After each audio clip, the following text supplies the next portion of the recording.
Welcome to another edition of Drinking with Craig and Roger. I'm Craig. And I'm Roger. And today we're coming at you with a bottle that was gifted to me by my friend John Grubb. Thank you, John. I've been sipping on it for a little while, so I've kind of had some time to form my opinion of it, but you've never tried it. No, I haven't. And this is Legent, or however you want to say it. Two true legends, one truly unique bourbon. So, as you probably know, Jim Beam was acquired by Suntory. Yes, there you go. And so this is the result of, I guess, the two master distillers of Suntory and Jim Beam getting together on a little collaboration. So what we have here is a Kentucky straight bourbon whiskey, partially finished in wine and sherry casks. And it rings in at about 94 proof, 47% alcohol, and is about $35 a bottle, which is kind of impressive right off the bat with the proof and the very intricate, detailed nature of the bottle. Custom build with little notches and a cork with engraving on it and all kind of interesting stuff. Yeah. So kind of right off the bat hits you as a more expensive product than what you're paying for. So we'll see what's in it. Did you want to speak to the labeling? I mean, there's no age statement. Well, it's a bourbon, so it's probably 3 to 6, 7 years old, something like that. Maybe a little older, depending. It qualifies as a premium bourbon. But what I understand has happened here is that the Jim Beam master distiller made the bourbon, and then after that, the Suntory master distiller couldn't put any Suntory whiskey in there because they don't make any bourbon. Right. And so he worked on the finishing, taking at least some of the whiskey, not all of it probably, and aging it in different barrels for a while, which is interesting because... Aging some of it in different barrels, because it says partially. Partially, yeah, not all of it. Yeah. But then you kind of wonder, okay, I guess it qualified as bourbon before they started aging it in these barrels, because if they aged it in those barrels, it wouldn't qualify as bourbon. Right. So it's just finished. It's just finished. It's probably just in the barrels a few months to a year, something like that. I would think. So I would think this is 94 proof. It's going to be pretty intense taste. It would be a very strong bourbon taste like Jim Beam, but there will be some other notes. They won't be very strong. That's my guess. We'll find out. Here we go. And as we pour, a reminder to like and subscribe if you enjoy what we're doing. And we welcome any sort of suggestions or comments, so please do so if you want to. Heckles. Recommend this to your friends too. Yeah, why not?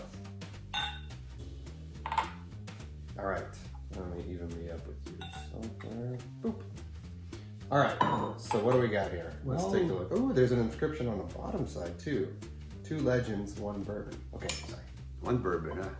Okay, well, it definitely looks like most bourbons. This is fairly dark. Orange. It's surprisingly dark for, that would suggest either a longer aging or the wine. Oh, I'm going to guess this. No, I'm going to guess this color is from the new charred oak barrels. Okay, so you think this is more of a bourbon-oriented color? Oh, I think so. I think that's where it got the color from those, and the other barrels probably just add flavor with very little color. Okay, all right. What do we get on the nose? Definitely a bourbon smell. It is. There's a hint of do you detect any bit of sourness to the smell? Like a funky? That's pretty subtle. If there's sometimes, if a beer is aged in wine casks, it has this funky sourness to it. Just a hint of that. Now I think it's gone, but at first blush, it has a nice rich smell to it. There's a little undertone there of something. I'm not exactly sure how to describe it. But not a straight bourbon. Not a straight bourbon nose. Okay. Let's give it a more.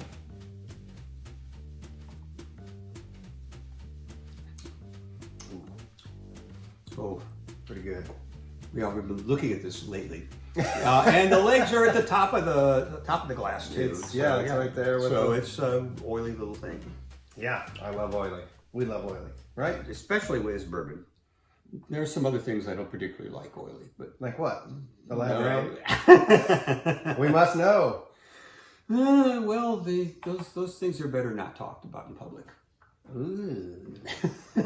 Okay, we'll leave it at that. But yeah, it's definitely a very nicely aged bourbon. That you got to say. I'm liking it. This thing kind of tastes different to me every time I have it, which is not unusual for anything, but I haven't been able to pin down one exact impression of this. It's hard for me to where it differs is in the finish, but it doesn't really have the taste of a wine to This me. is pretty darn nice. It's I nice. must say. It doesn't have the taste of a wine. No, not at all. Or a sherry. A hint of sherry. Maybe, but it's so subtle. It's really kind of hard. But whatever they did definitely affected the flavor. This is not a straight, ordinary bourbon. But nicely finished, nice body. No harshness, nice no age. young. No. I'm not really detecting youth on it, per se. You know? So it's nice, good color. Mm-hmm. It's interesting. Not too expensive. No, not at all. I mean, for $35, this is pretty dang good.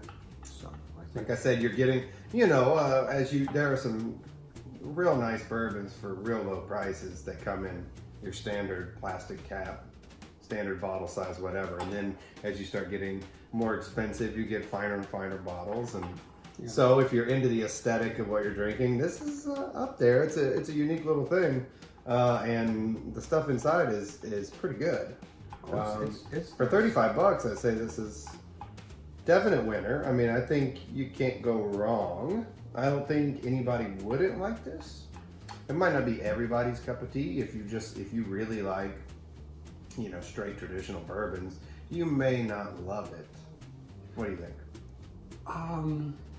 If you like I something know the different, difference is subtle enough. It is. That I think if you were really a traditional bourbon lover, you wouldn't be offended by it.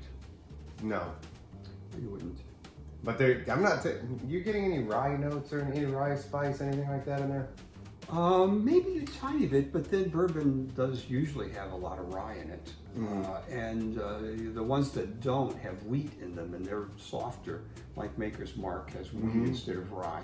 It's a little on if you're going on the softer versus spicy, I think it would trend towards the spicy side. We just had tasted that stolen whiskey, which was 16% rye, and this has got more rye in it than that. You think so? Oh yeah, this has got more of that I could see rye that. spice. It's an interesting combination of smooth and spicy. It's good. It really has a like you said, oily, kind of rich, luxurious smoothness to it, but at the same time a spiciness. Yeah. Not a heat per se, but do you think To get water it down would do to anything? 80? No, it won't. What it'll do is thin everything out and make You it don't less think intense. it would bring out any other flavors? No. Okay, we're not gonna do that. Well, it might open up something a little bit, but You wanna try? Well, we It's could. fine to say no. Well, what they We're gonna do it. What they generally do with water, if they add it when they add it, is they use the source that they use the water for the distilling, Okay. and so I'm we going to can't get do the that. We can't do that. Even though it's unnecessary, I'm just curious. You'll bring it down to like If the water 85 or will- so, something like that. I don't know. We're going to use just a little bit, and let's see if the water brings out any other notes and helps unlock any mysteries that may be there. Let me give him a extra. Okay, well you brought it down. This is now Just a less, little bit. This is now less than 90 proof. Okay. Let's see what we think. Okay. Tasting this now, I'm detecting a little bit of different stuff. It does have a little bit different flavor to me. Wow. It might be a little better with just a tiny bit of water. Because I'm enjoying it right now. I was enjoying it before. Well, yes, I was too. But But yeah, no, this didn't hurt it at all. But it is, I think, less. less intense, less dense than it was before. Yeah. Maybe it's just that. It's just took off a tiny bit of edge that allowed me to get a little better sense of the flavor. And still, there is It's still good this, with a little this- bit of water. yeah. It's good too. Yeah, and again, it's a really traditional bourbon taste with some interesting subtle notes in the finish. So what do you think? What do you think? This is your first time trying it. I would recommend it again. Yes, again we Does recommend. it come highly recommended or just recommended? I think highly recommended. Yes. I would say so. You can't go wrong for $35. Give it a try. Yeah, what I would not highly recommend is a whiskey that tasted like this that cost $900. Right. If this was made by By this was made by Buffalo Trace.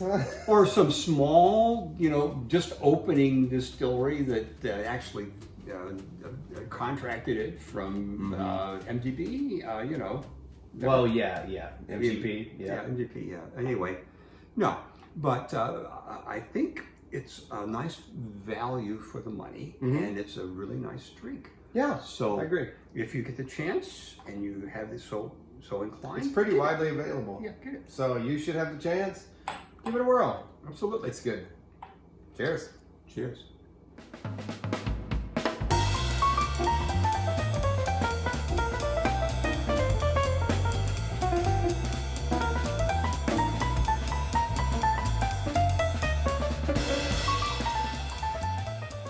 People are going to grill me for using a straight pitcher in their home. So Okay. if anyone were to watch it, which is not likely.